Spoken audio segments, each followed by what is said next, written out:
Muy buenas noches, maestros. ¿Cómo están ustedes? Soy Manuel Quires Cruz. Estamos aquí en la mesa 5, dos temas pendientes en todo este proceso de educación. Uno referido a tecnología y otro a educación especial. Tengo el gusto de presentarles a nuestro anfitrión, el doctor Miguel Ángel Vértiz Galván. Muy buenas noches, doctor. Buenas noches, bienvenidos pues aquí nuevamente con ustedes para compartir las reflexiones que nos traen los invitados. Pues nada más pedirles que si les gusta la transmisión, si les está gustando, le den un clic en compartir para que podamos llegar a más personas. Pues muchas gracias y bienvenidos. Bien, está también con nosotros el doctor Fernando Flores Velázquez. Muy buenas noches, doctor. ¿Cómo está usted? Un saludo hasta la ciudad de Toluca. Buenas noches, tengan todos ustedes. Me da gusto estar aquí en esta reunión. Gracias, doctor. Y está también para participar el maestro Miguel Ángel Castillo Fuentes. Buenas noches, maestro Miguel Ángel. ¿Qué tal, Manuel? Mucho gusto y buenas noches. Igual a todo el equipo, esperamos que esto arranque y les demos aportaciones, claro. Perfecto. Muy bien. Y como todos los lunes y miércoles está la maestra Irma García Rodríguez desde Ciudad del Carmen. Buenas noches, maestra Irma, ¿cómo está?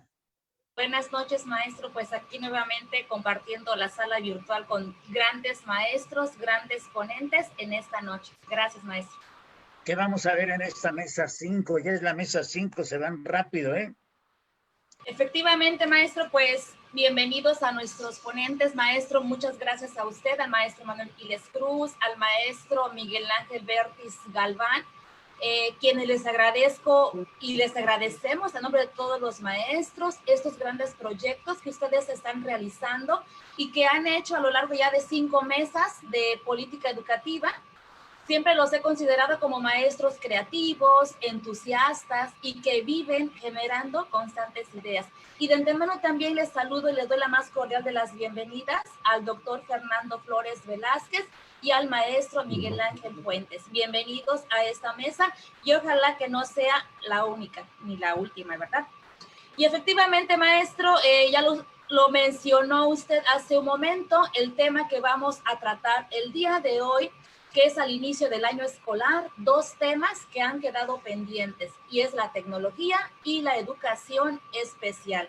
Y decimos pendientes porque efectivamente son temas de suma importancia y que no hemos tratado en estos días. Y la era digital ha revolucionado cada aspecto de nuestra vida cotidiana. Y efectivamente en la educación no fue diferente. En la educación nos hemos visto inmersos en esta parte de la tecnología y así es como, por ejemplo, sin que nadie esté preparado en una pandemia, la pandemia nos saca de nuestras aulas, de los ruidos, de las convivencias, de todas las convivencias que hacíamos con nuestros alumnos y también nos saca muchas veces de nuestra zona de confort y nos obliga a una continuidad pedagógica desde nuestra casa. Y es justamente en nuestra casa, con lo que nosotros tengamos o no, con las herramientas, con el conocimiento, empezamos a vivir esa desesperación, el estrés, los miedos, las frustraciones y mucha ansiedad por no saber usar la tecnología.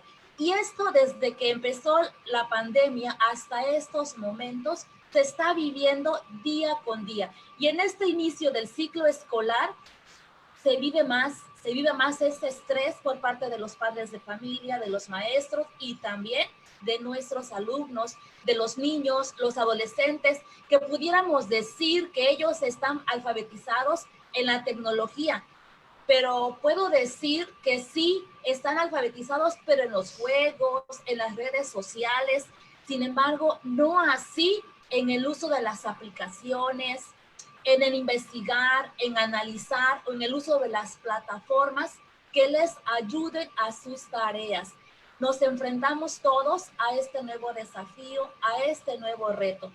Y este es nuestro mundo aula, este espacio que tenemos aquí en el que ustedes me están viendo, el que yo los puedo ver, este es mi espacio, pero hay algo muy importante que vamos a retomar el día de hoy, es que si este es mi espacio, este es mi cuadrito, tenemos que empezar a reinventarnos. En otras palabras, maestros, pues comprendemos que la tecnología educativa se trata de la utilización de dispositivos tecnológicos para propósitos educativos. Y como maestros, pues tenemos que empezar también a reinventar nuestra aula, nuestro salón y ahora sí, también nuestra casa. Y para hablar de estos interesantes temas, sí, tenemos ya lo mencionó usted, a dos grandes ponentes, al doctor Fernando Flores Velázquez y al maestro Miguel Ángel Castillo Fuentes, a quienes les doy la más cordial de las bienvenidas a esta mesa técnica. Muchas gracias, maestro, y le cedo la palabra a usted para la presentación de ellos. Gracias. Muchas gracias, maestra Irma, muchas gracias, muy amable. Pues efectivamente tenemos el primer tema, son dos temas los que se van a abordar el día de hoy. El primer tema va a ser educación especial, es un tema pendiente y esta es la primera participación del profesor, del maestro Miguel Ángel Castillo Fuentes, porque después lo vamos a invitar ya con especialistas de educación especial. Pero este es un tema pendiente hasta ahorita. El segundo tema pendiente es tecnología. Ese tema lo va a abordar el doctor Fernando Flores Velázquez. Así es que le vamos a ceder la palabra al maestro Miguel Ángel Castillo Fuentes y si requiere la pantalla. Gracias, Manuel. Oh, creo que Sí, sí, requieres la pantalla, ahí está ya. Gracias. te lo agradezco. Bien, pero como había dicho ya la maestra Irma, creo que esto nos invita a la reconstrucción, pues, principalmente de los seres humanos en nuestras relaciones, ¿no? Y en términos de la educación, pues también creo que estamos en un momento para poder repensar muchas cosas en términos de lo educativo y también de la educación especial. Y como decían ustedes, tú en especial, Manuel, la educación especial, un tema pendiente, puesto que lo que estamos viviendo ahora con el COVID y que lo estamos palpando, es que muchos de nuestros alumnos quedaron fuera de aprendizaje, fuera del alcance de los dispositivos, al menos en la primera parte que fue Aprende en Casa, por ejemplo, ¿no?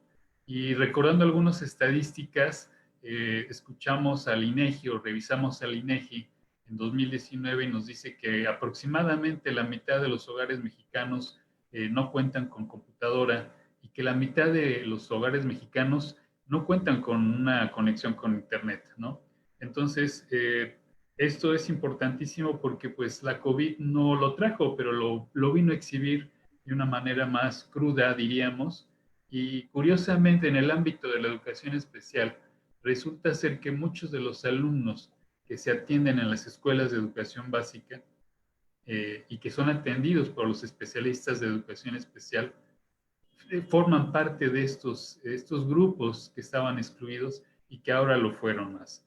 Entonces, por eso creo que es importante llamarlo así como un tema pendiente y pues es de lo que vamos a hablar precisamente, ¿no?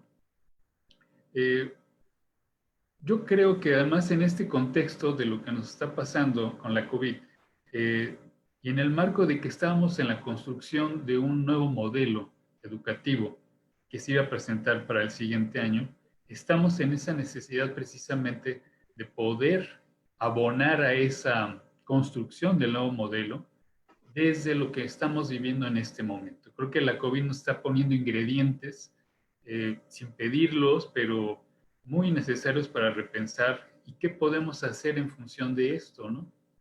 De tal manera que pienso en una propuesta, en una visión de tres líneas de acción que pudieran estar relacionadas también en los tres niveles de concreción de un sistema educativo como el nuestro, y donde la primera línea de acción, por ejemplo, a nivel macropolítico, propongo que la autoridad educativa federal en la Ciudad de México y que fuera esto creciendo, tuviera un empate, un diálogo muy importante con la Dirección de Educación Especial y así sucesivamente, de manera estatal, regional, y nos vamos creciendo hacia el país, ¿no?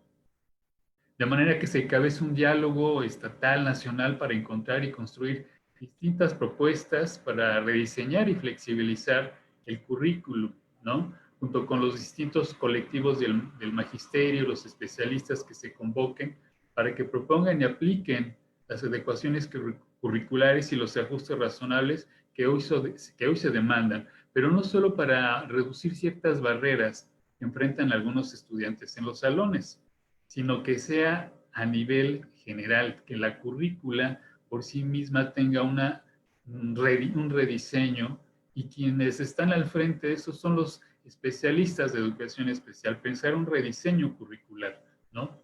De tal manera esto porque la emergencia sanitaria se convirtió en una emergencia educativa y al mismo tiempo en una barrera para el aprendizaje y la participación, que eso es un concepto básico que usamos en educación especial, las barreras para el aprendizaje y la participación.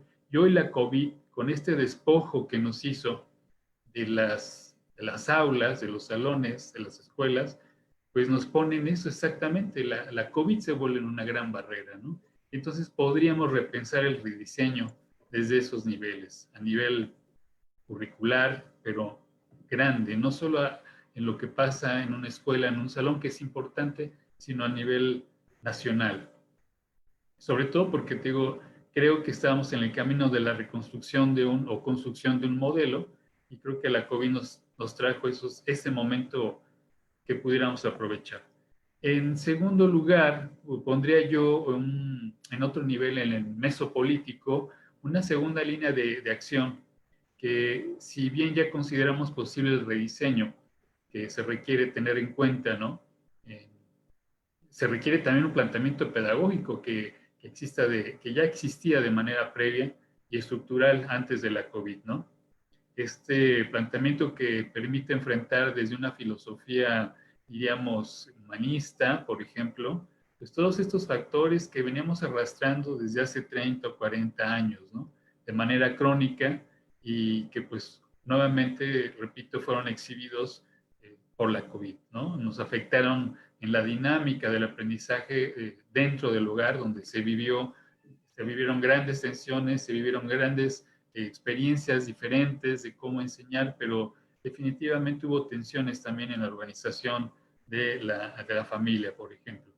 Entonces, creo que el planteamiento está ahí, y es el de la educación inclusiva, que era uno de los ejes por donde estábamos transitando en esta construcción del nuevo modelo antes del COVID, ¿no? Y creo que esta idea de que nadie atrás y nadie afuera del aprendizaje, creo que es fundamental antes del COVID, y hoy en este momento del confinamiento es fundamental, precisamente para no dejar más chicos fuera de este espacio, ¿no? O de la infoexclusión, esta infoexclusión que tiene que ver con la exclusión de los chicos, niños y niñas y adolescentes que no tuvieron acceso.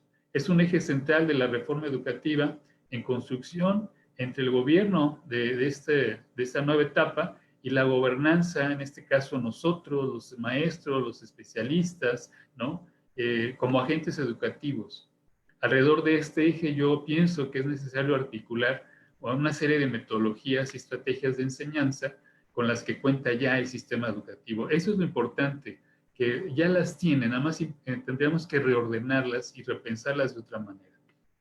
Entonces, si tenemos ya un diálogo, tenemos esa posibilidad de pensar en el rediseño, pasaríamos a un nivel tercero, donde está la micropolítica, en una tercera acción, si ya contamos con este diálogo y un rediseño. Entonces, pasaríamos entonces a derivar e integrar desde esta visión de la transformación educativa que ya había iniciado este nuevo gobierno, con aquellas metodologías de aprendizaje y de enseñanza que permitan la intervención del magisterio dentro de las escuelas, en los salones de clase, de acuerdo a la propuesta teórico-práctica de cada una de ellas. Y debo decir que lo que he visto en las escuelas, como decía la maestra Irma, en estas pantallitas, hemos escuchado, es que las escuelas tienen una riqueza impresionante. Los maestros han construido acciones, actividades, propuestas, y te vas escuela a escuela y escuchas grandes propuestas, y creo que es ahí donde está la riqueza de este fenómeno que estamos viviendo a partir de la COVID, ¿no? Entonces, escuchar también a los maestros y a las maestras y con esas experiencias, ¿no? De tal manera que estas metodologías que son ya parte del acervo, diría yo, de un proceso de actualización y de formación, innovación docente que no solo se estaban dando ahorita, ya venían de alguna manera también en otros momentos de las gestiones presidenciales y de la gestión educativa, ya se venían aplicando de manera local en algunas escuelas, pero también solamente en algunas zonas escolares, era como muy parcializado. De manera que la propuesta que tratemos de pensar, yo diría, es que estas propuestas fueran un guión metodológico básico y global que dirija las prácticas docentes como un paraguas pedagógico, donde cada metodología ofrezca una serie de herramientas didácticas y modelen la acción de los docentes, ¿no? Estas 3 líneas de acción que están empatadas con estos niveles de concreción se visualizan, o yo las visualizo articuladas como un modelo educativo en construcción y seguimiento que cubra la vida escolar, que promocione varias cosas: la creatividad, el aprendizaje dialógico, el descubrimiento intelectual y por lo tanto la construcción de conocimiento de manera colectiva. Esta aspiración pedagógica, lo que yo creo es que se puede dar de acuerdo a metodologías que ya está practicando la SEP y que algunos maestros ya conocen, pero que solamente así de manera local, pensarlas de una manera distinta, más global en México, más nacional, ¿no? Y me refiero, por ejemplo, a filosofía para niños, 2, diseño universal para el aprendizaje, que se abrevia DUA, 3, lo que serán comunidades de aprendizaje, y 4, el aprendizaje basado en proyectos. Curiosamente, estas metodologías las han estado usando maestros de educación especial y las llevan a las aulas, las conocen. No te puedo decir que todos, pero un buen número de maestros en ciertas zonas, en ciertos espacios de educación especial las conocen, pero cómo hacerlos más grande, de mayor cobertura al sistema educativo. Por lo menos con estas 4 yo creo que pudiéramos empezar a visualizar un posible regreso, una relación presencial diferente en la construcción de esta nueva escuela, como decía la maestra Irma, y sobre todo porque estamos aspirando a la nueva escuela mexicana, ¿no? Entonces, bajo este mandato articulado de estas metodologías, en estos niveles de concreción y estas líneas de acción, quedarían bajo ellas cobijadas y fundamentadas las distintas materias y los nuevos contenidos. Creo que este sería para mí este orden que pudiéramos dar y proponer, y donde educación especial tiene un papel fundamental porque es quien ha llevado la mano las adecuaciones, los ajustes razonables a los planes y a las actividades de los docentes en las aulas. Y hoy tenemos quizá la oportunidad de que estos ajustes y que estas adecuaciones fueran no solo parte de una acción en las escuelas, sino a nivel del sistema educativo. No sé, creo que yo con esto terminaría en esta primera intervención, Manuel. Si vamos bien, con esto lo dejaría para continuar. Muy bien, muchas gracias, maestro Miguel Ángel Castillo Fuentes. Esta parte primera tiene que ver con educación especial. Ya hace las 3 propuestas, las líneas que sugiere, y vamos a escuchar ahora al doctor Fernando Flores Velázquez. Aquí está con nosotros el doctor Fernando Flores Velázquez. Buenas noches, doctor. Sí, buenas noches, maestro Quiles.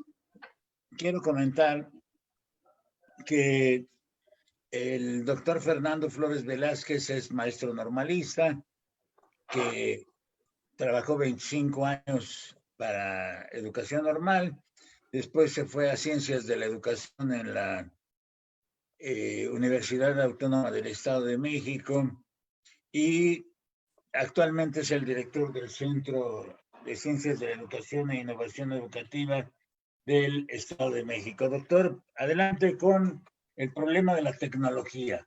Sí, sí, buenas noches, maestras, buenas noches, maestros que nos escuchan.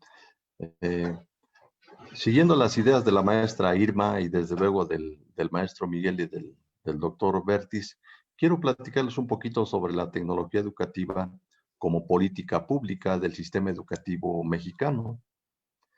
Y la primera reflexión que quiero hacerles, coincidiendo con lo que nos plantea el maestro Miguel, que tenemos que reconocer que existen varios Méxicos. Él atinadamente nos subrayaba que los niños que viven en las zonas urbanas tienen problemáticas diferentes a aquellos niños y jóvenes que viven en zonas semiurbanas y desde luego zonas rurales. Y quiero destacar aquí una idea que viene a mi mente de hace algunos años, antes de que en que vino aquí, nos acompañó el doctor Tedesco aquí en Toluca en una plática que teníamos, que él nos hacía la observación que una problemática que teníamos los maestros es que con mucha frecuencia nos ocupábamos de los problemas cotidianos, como está ocurriendo en este momento. La preocupación en el día de hoy de nuestros maestros es seguir su programación, ver cómo se comunican con los niños, generar una serie de estrategias de aprendizaje y desde luego hacer una serie de seguimientos. Y él en ese momento nos hacía la observación en el sentido de que nos preocupa tanto la vida cotidiana que se nos olvidan que existen ya una serie de derechos universales o que existen una serie de políticas públicas que nos pudieran fortalecer, como es el caso de la tecnología educativa. Y si bien es posible que piensen que les voy a platicar un poco de cómo emplear este tipo de tecnologías, de herramientas o darles tips, quiero desglosar esta plática en 4 ejes. El primero, platicar un poquito sobre la vida cotidiana, qué estamos haciendo los maestros. El segundo eje, un poco hacer énfasis en qué está haciendo la autoridad o qué es lo que hizo la autoridad. También destacar un poquito en otro eje, qué es lo que dice la norma, porque también la normatividad, las leyes, los códigos, los reglamentos nos están diciendo algo y habría que hacernos la pregunta, ¿qué dice la norma que nos pudiera apoyar para hacer mejor nuestro trabajo? Y al final destacar algunas ideas en el sentido por donde pudiéramos hacer una propuesta.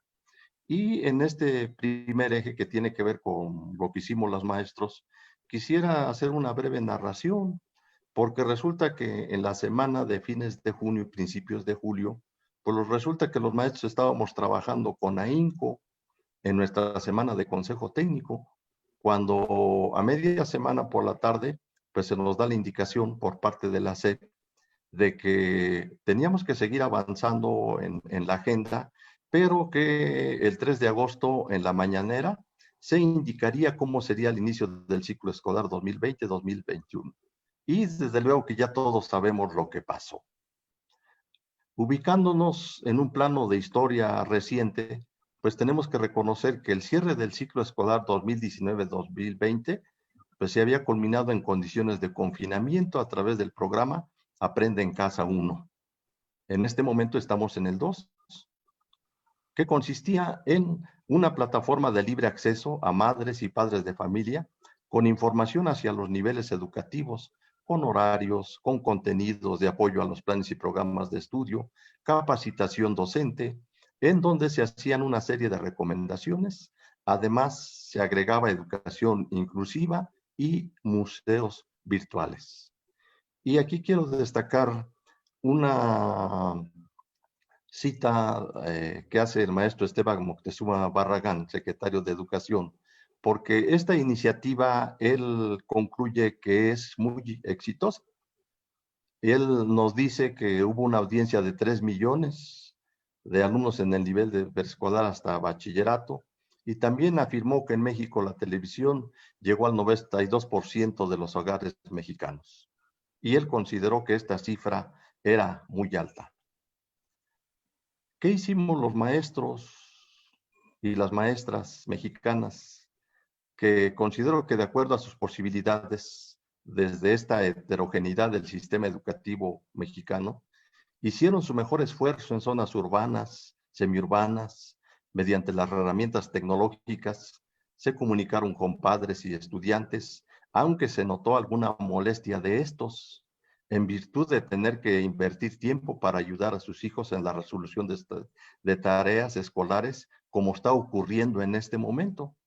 Y en las zonas rurales, algunos docentes llevaban los materiales educativos hasta las casas de los estudiantes. Casos excepcionales que nos hacen recordar a la escuela rural mexicana, que en ese tiempo hasta en burro se llevaban los libros a los lugares más alejados del país. Y aquí es donde destacamos el papel de las tecnologías de última generación. En esta llamada educación a distancia, que trataron de implementar la mayoría de los docentes mexicanos, en donde subrayamos con sus propios medios y recursos, generaron estrategias de comunicación y aprendizaje con madres y padres de familia y estudiantes con el afán de lograr los aprendizajes esperados. Cuestión meritoria ya reconocida por la SEP. Para lo cual, desde un horizonte de las tecnologías, se ha generado una lluvia de propuestas de las cuales somos testigos, tanto de capacitación como de creación de plataformas, micrositios y herramientas con la finalidad de apoyar el proceso de enseñanza-aprendizaje. Desde luego, como el Google Classroom, el Meet, el Zoom, entre muchos otros recursos que favorecen la tarea de directivos, docentes y estudiantes. Cito aquí algunos ejemplos. Los directivos han empleado el Zoom como forma básica de sus reuniones de consejos técnicos escolares. Los docentes están empleando el Google Classroom y el Meet como formas de dar continuidad a sus clases, entre muchos otros recursos que pudiéramos citar. Así, en este momento estamos comenzando a laborar en este inicio del ciclo escolar 2020-21. Los docentes estaban la semana pasada en Consejo Técnico Escolar cuando recibieron la noticia de que se modificaría el esquema de comienzo de clases a partir del convenio señalado al inicio de esta plática. Todos sabemos que el gobierno federal generó una alianza con un grupo de televisoras, con grupos de medios de comunicación y desde luego con grupos de radio. Y aquí es donde tenemos que destacar qué es lo que nos dice la norma, porque la Ley General de Educación en su capítulo 5, cuando nos habla del fomento de la investigación, la ciencia, la tecnología y la innovación, nos dice el artículo 52, el Estado garantizará el derecho de toda persona a gozar de los beneficios del desarrollo científico, humanístico, tecnológico y de la innovación, considerando como elementos fundamentales de la educación y la cultura. Promoverá el desarrollo, la vinculación y divulgación de la investigación científica para el beneficio social. El desarrollo tecnológico y la innovación asociados a la actualización, a la excelencia educativa y a la expansión de las fronteras del conocimiento, se apoyará en las nuevas tecnologías de la información, comunicación, conocimiento y aprendizaje digital mediante el uso de plataformas de acceso abierto. Y aquí es donde destacamos que ¿qué hizo la autoridad? Y aquí destacamos que los docentes mexicanos no fuimos tomados en cuenta. E incluso aquí lo que destaco es que nos quedamos sin representación formal en esa mesa en que se firmó el nuevo acuerdo. Los maestros, destaco aquí, ya no estuvimos presentes. Solo seríamos informados. Si nos remitimos a lo que se le llama el tiempo de la modernización educativa, tiempo del neoliberalismo, desde fines de los 80 hasta nuestros días, aquí recordemos a fines de los 90, el Acuerdo Nacional de Modernización Educativa, hasta los últimos acuerdos del 2015, como el Compromiso Social por la Calidad de la Educación y la Equidad, siempre tuvimos un actor presente que fue nuestro sindicato, ¿no? Como un ente simbólico que llevaba la voz de lo que pensaban los maestros. En esta firma de este acuerdo, si bien se reconoce que 15 millones de estudiantes ya tienen cuenta de correo electrónico y que 1 millón de maestros han participado en los procesos de capacitación de habilidades digitales, tenemos que reconocer que los maestros teníamos altas expectativas, al menos los más jóvenes, de que el sistema educativo iba a dar un salto cualitativo aplicando la tecnología educativa. Y pensábamos que con la tecnología educativa se iba a potenciar a nuestro sistema educativo.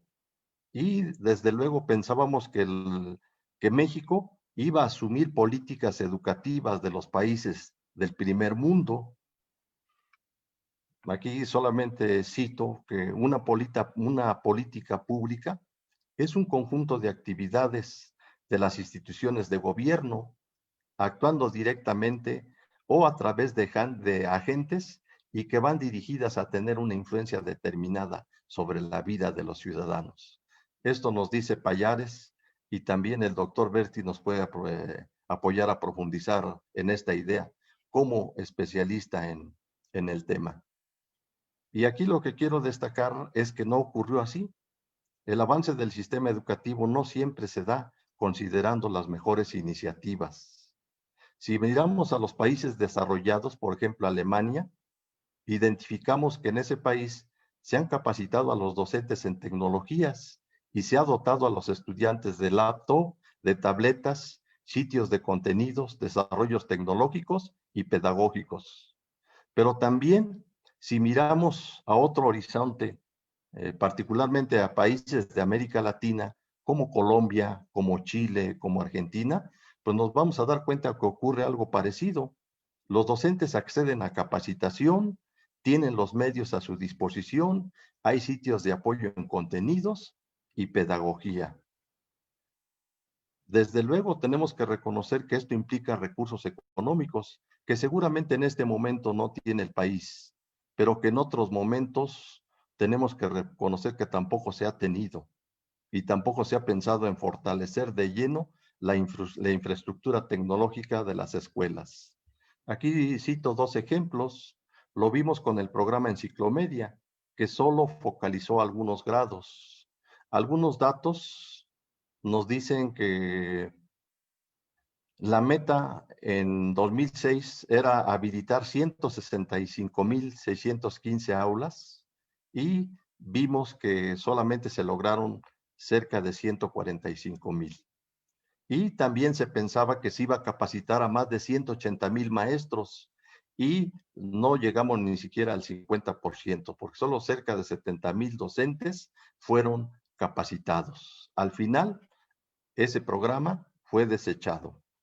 El segundo ejemplo que quiero destacar, lo que ocurrió en el sexenio anterior. Muchos de nosotros fuimos testigos de cómo en 5º grado se obsequió tabletas a los estudiantes. En 2014 se entregaron 240,000 laptops a niños de 5º y 6º grado de primaria, los estados de Colima, Sonora y Tabasco.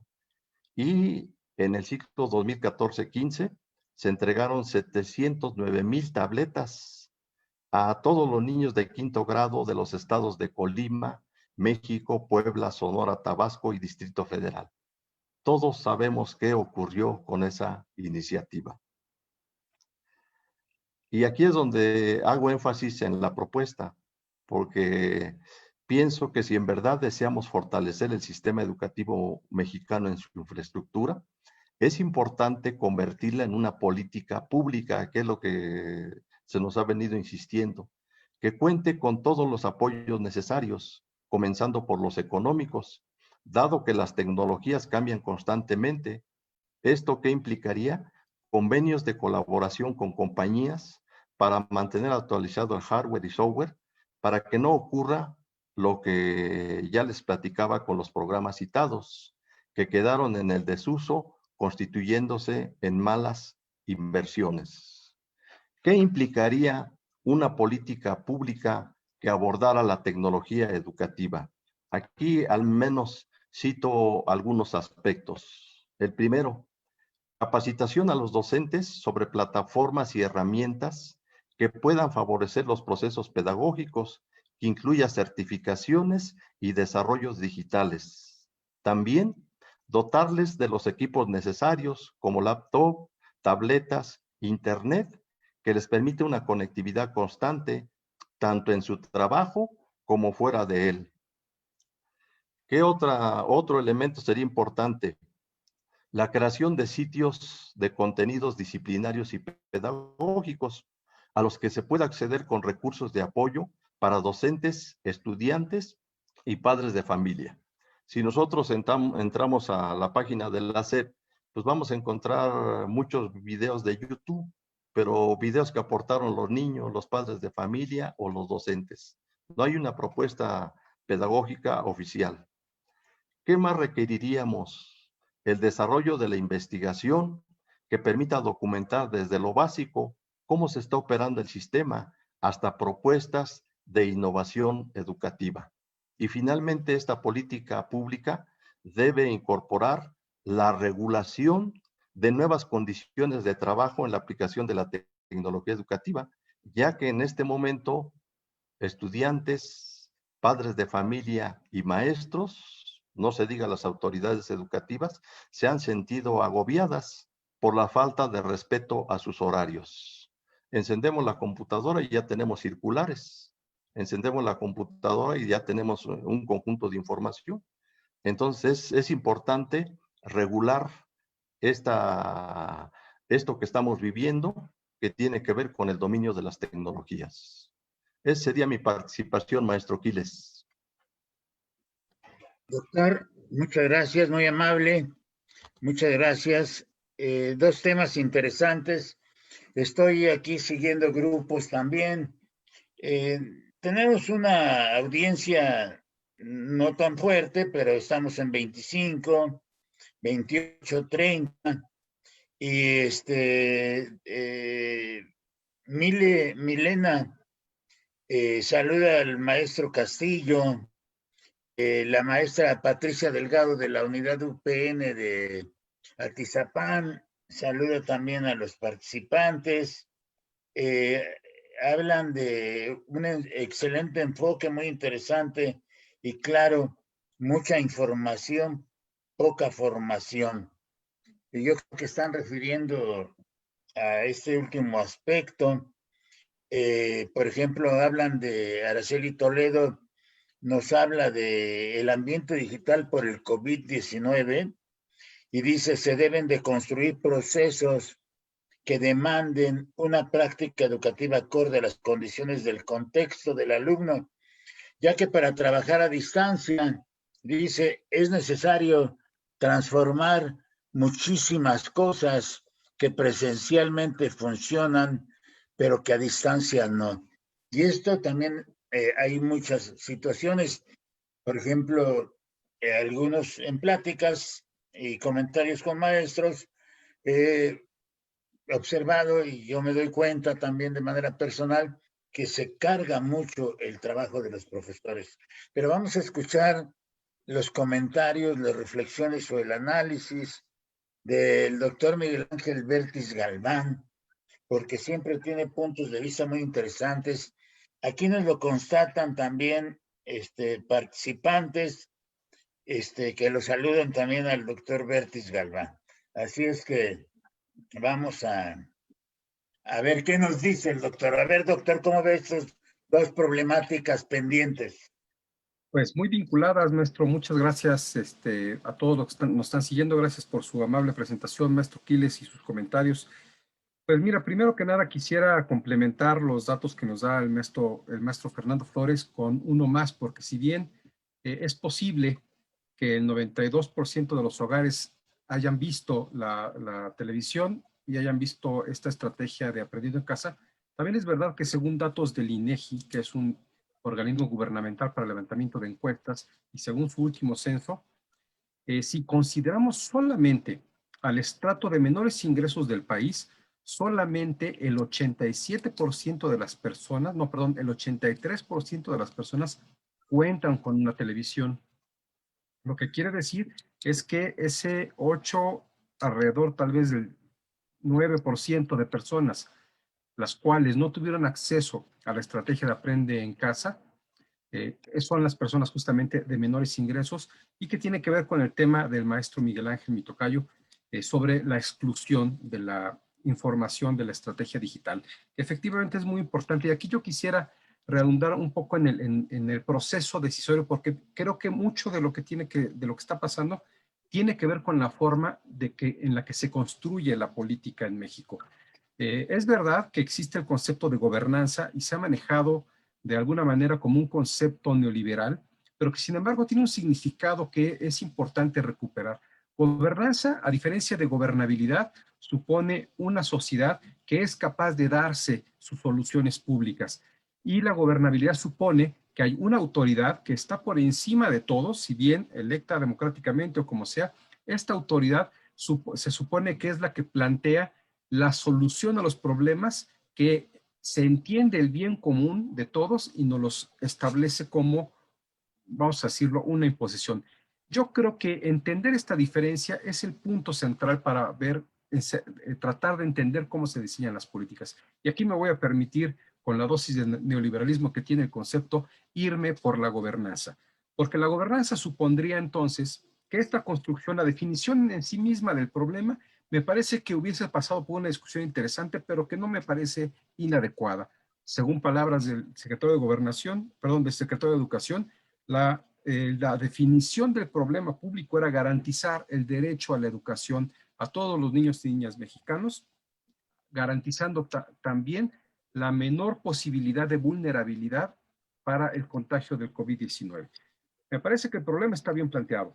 Sin embargo, ¿cómo se da la solución? Y aquí es donde el proceso de gobernabilidad viene de arriba hacia abajo, desde la autoridad que tiene, digamos, el poder o la posición política para decidir hacia los demás. Y entonces sí se hace un análisis de alternativas, como en toda política pública, solamente desde el ápice estratégico de la gobernabilidad en México, y se elige una alternativa.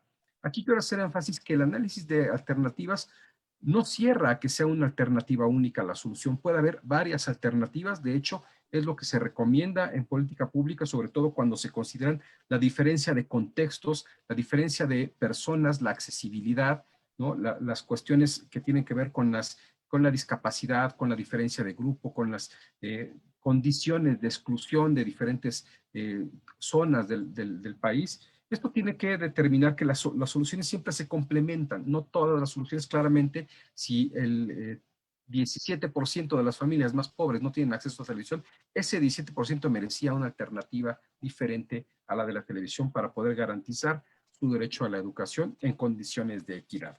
Bien, aquí es donde la gobernanza pudo haber construido algo mejor, porque además la gobernanza supondría que las personas, al ser escuchadas, los profesores, no solamente los profesores, los padres de familia, al ser escuchados en las condiciones contextuales en las cuales se enfrentan sus problemas y entienden las formas de resolverlos de mejor manera, hubiesen contextualizado y se hubiesen adecuado los medios mejores para cada realidad, para cada beneficiario y para cada rincón del país y para cada tipo de problema del país, haciendo más que una solución única, una solución integrada por diferentes alternativas en condiciones adecuadas que permitiera un mayor alcance en la solución.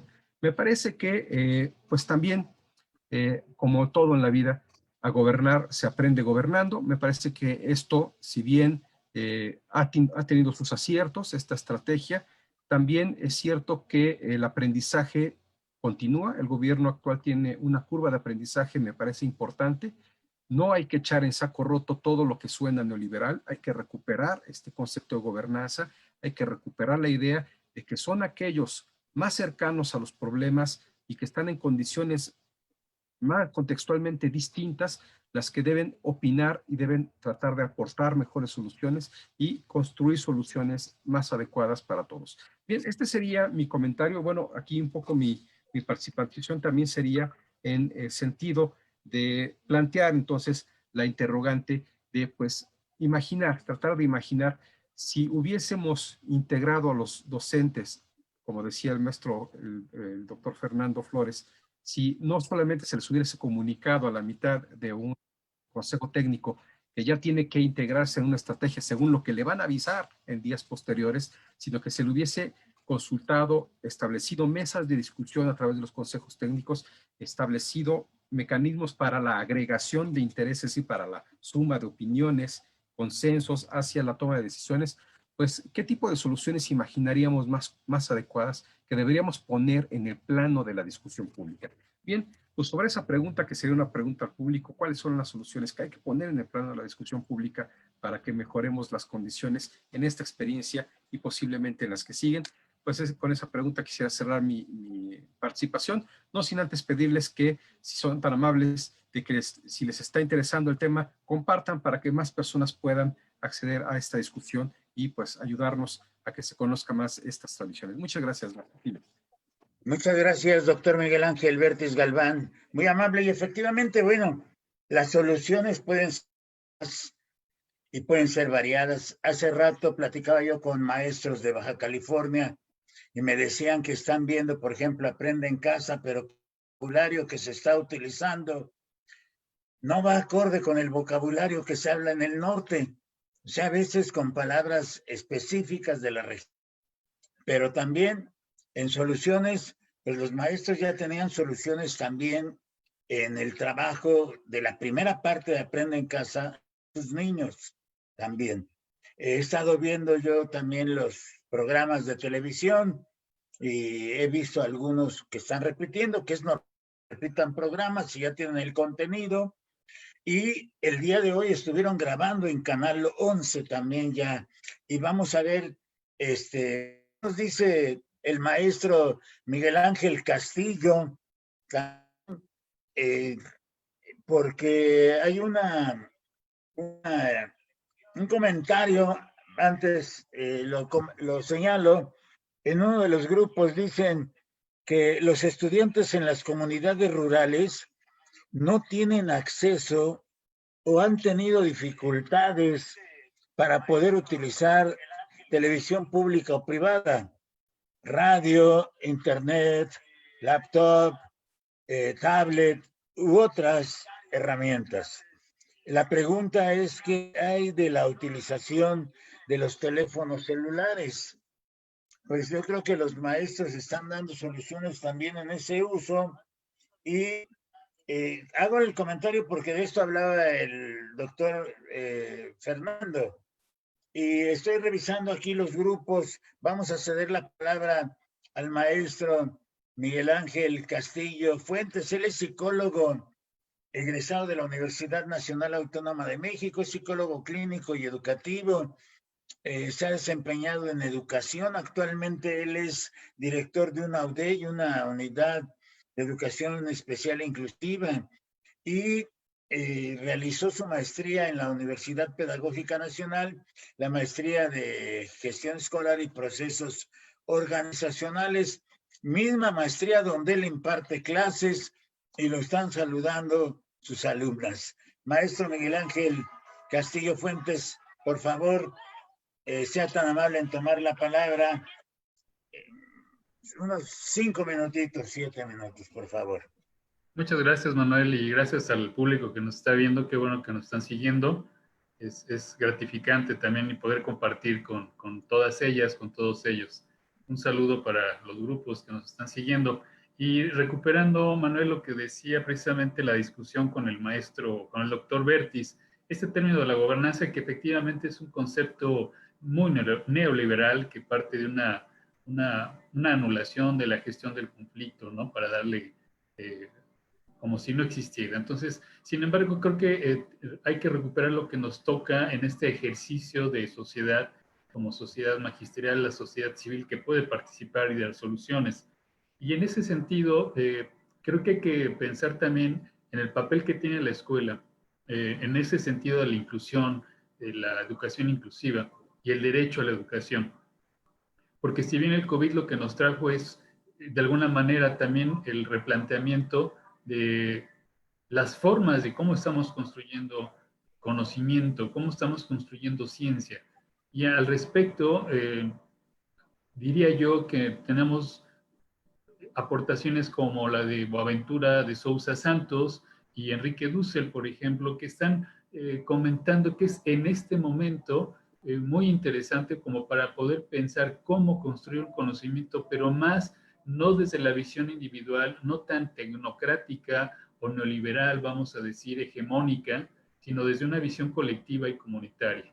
Y creo que viene muy bien a cuento porque esto es parte de un proceso inclusivo del derecho a la educación y de pensar que todos aprendemos de todos. Esta es una visión inclusiva, es una visión dialógica también de la transformación educativa y que pudiéramos recuperar y que puede estar insertada en esta construcción de nuestra nueva escuela mexicana, que el papel de los maestros que están frente a grupo y los maestros que están en educación especial tienen mucho que hacer para pensar en cómo educar en estas nuevas formas de pensar, que el aprendizaje no viene ya de una sola persona o de un solo grupo, sino se construye entre todos y para todos.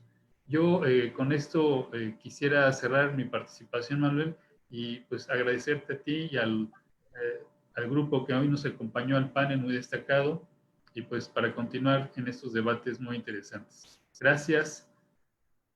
Gracias, maestro Miguel Ángel, gracias, muy amable. En otro de los grupos nos comentan también estudiantes universitarias que acaban de terminar, dicen que la educación que se está implementando es urgente, pero no realmente una educación virtual. No contamos aún con el alcance necesario. Bueno, se ha hablado de una educación a distancia, pero aquí en materia de tecnología, de lo que está pasando con este uso, porque la maestra Irma también lo puede ver, tiene una visión desde Campeche. Nosotros tenemos una visión, yo al menos lo que veo en los programas de televisión, lo que veo en las redes, y los maestros tienen visiones locales también. Pero vamos a escuchar al doctor Fernando Flores Velázquez para que nos diga en esta segunda parte lo que pueda complementar la exposición que hizo o lo que referían aquí con las preguntas de las zonas rurales, de la ausencia de insumos tecnológicos también, o de que esto es una educación emergente. Sí, sí, efectivamente, lo que yo pienso es que ya tenemos esta propuesta de la SEP y pues tenemos que ser optimistas, ¿no? Pero la propuesta que yo hacía es en el sentido de que tenemos que ver ahora la televisión con ojos. Yo aquí subrayaba un concepto, decía que tenemos que ver la televisión ahora con ojos de emprendedurismo y no con los ojos del camino de las lágrimas con los cuales nos han programado al pueblo latinoamericano. Sí, porque hay, digamos que es una ruta en la cual nos han educado, ¿no? Ya Freire en algún momento pues nos decía que la televisión lo que inculca es una educación bancaria. Y ahora pues tenemos una gama de recursos tecnológicos de apoyo que debemos usar para estimular la actividad de nuestros estudiantes mexicanos, para trascender este simple guión que nos aporta la televisión, transitando de un pensamiento literal y analógico a uno crítico y creativo.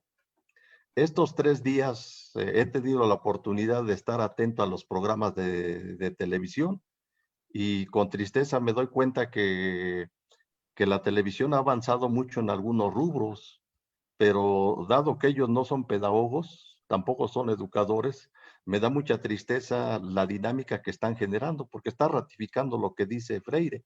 Cuando yo analizo, sabemos que existen modelos pedagógicos y un modelo pedagógico se caracteriza con cómo jugamos con estos mismos recursos, ¿sí? De ahí la eficiencia de este modelo.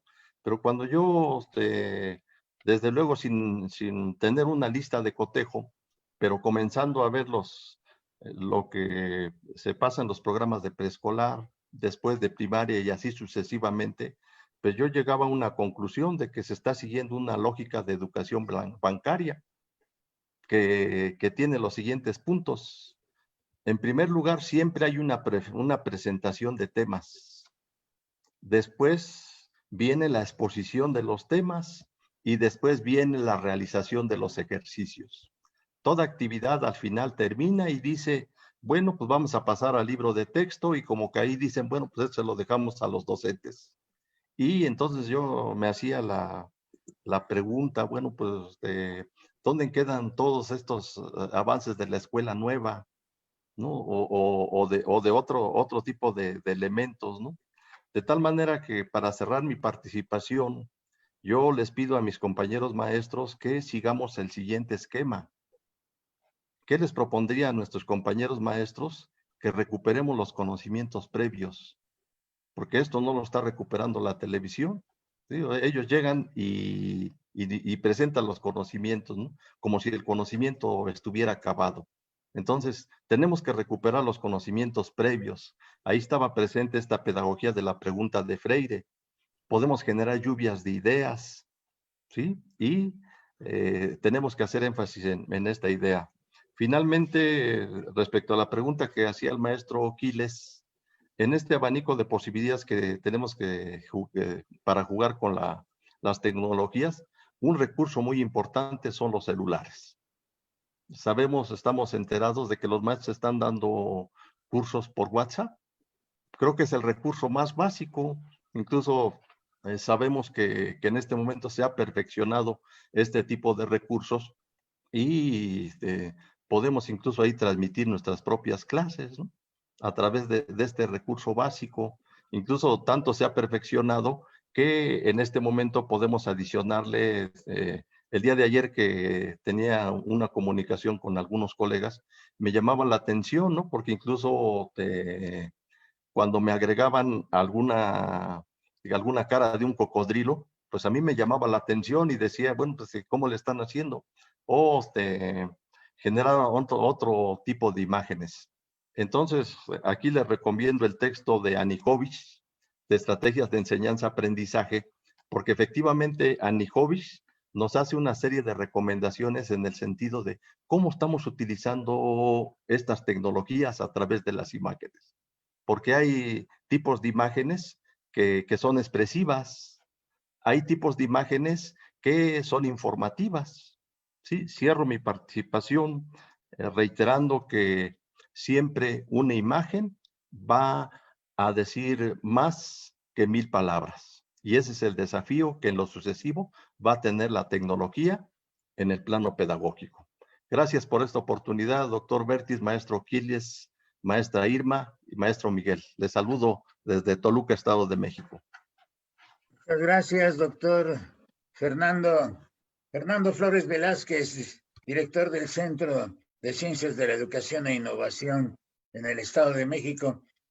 Hay muchas preguntas. Antes de cederle la palabra al doctor Miguel Ángel Bertis Galván, preguntas relacionadas con los propios programas, si son maestros quienes están dirigiendo los programas, si se incluye de esa manera a todos los niños, porque los maestros están haciendo esfuerzos, como también creo que los padres de familia están haciendo su esfuerzo.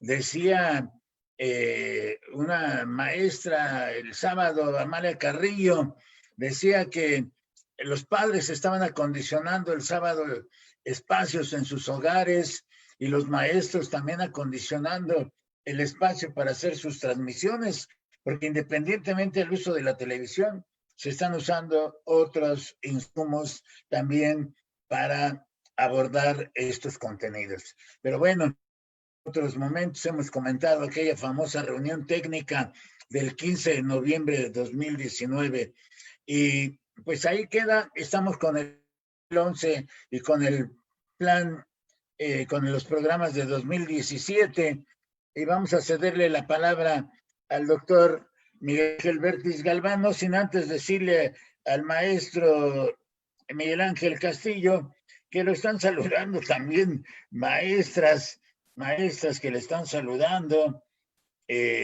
Yasmín Vázquez Hernández, los están saludando. Y la doctora Claudia Amanda Juárez Romero, que ya estuvo con nosotros en la segunda mesa. Saludos al doctor Miguel Ángel, ¿sí? Y al maestro Miguel, un gran abrazo. también la doctora Claudia Amanda Juárez Romero. Le agradecemos mucho que nos esté viendo, doctora, porque para nosotros es un orgullo y es un gusto, porque ya le conocimos y además brillante también su participación. Doctor, adelante. No, pues, muchas gracias, pues me parece importantísimos los comentarios que se han vertido por parte de nuestros invitados. Me parece que efectivamente habría que pensar que la tecnología sin una buena pedagogía tampoco nos lleva a ningún buen lugar. Es decir, hay que empezar justamente por una buena pedagogía, una buena enseñanza, que no sea una educación memorística, que no sea el modelo bancario de Freire, porque podemos usar la mejor tecnología, pero si nos dedicamos solamente a replicar el modelo bancario, de estar tratando de depositar información, más información en los estudiantes, la tecnología no se aprovecha en sus mejores virtudes. Hay que tener una buena pedagogía, eso es muy importante, y aquí es donde los docentes tienen la mejor palabra.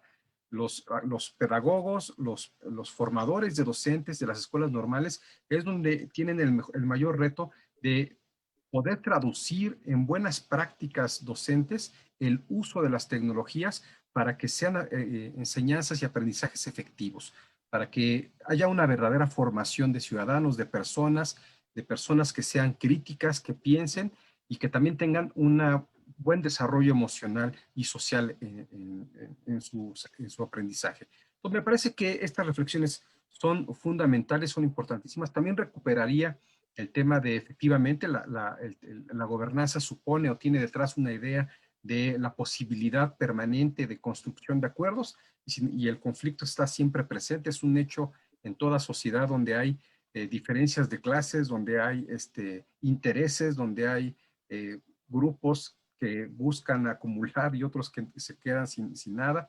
Eso es algo normal en este tipo de sociedades como las que tenemos nosotros en todo el mundo hoy en día. Sin embargo, también es cierto que esto tiene que resolverse a través de reglas democráticas, es decir, la consulta con regla democrática debe ser un principio de gobierno. Este gobierno empezó prometiendo ser un gobierno que llevaría muchas consultas, mucha vida democrática, y sin embargo, bueno, hoy vemos que en este caso, por lo menos, estas consultas que hubiesen sido importantes no estuvieron presentes, ¿no? Es decir, empezamos con muchas consultas, se consultaba el aeropuerto, el tren, pero hoy en día las consultas van bajando y los temas que nos interesan como hubiese valido la pena conocer por lo menos cuál era la opinión de docentes, padres de familia, estudiantes y otros actores educativos interesados en el tema. Bien, pues muchas gracias, yo me despido, agradezco mucho a las personas que nos están siguiendo, esperamos que este esfuerzo sea de interés y que abone a la discusión y, como yo lo digo, a la politización en el buen sentido de la palabra del magisterio en los temas de política educativa. Buenas noches y pues muchas gracias. Hasta pronto, maestros, que estén muy bien.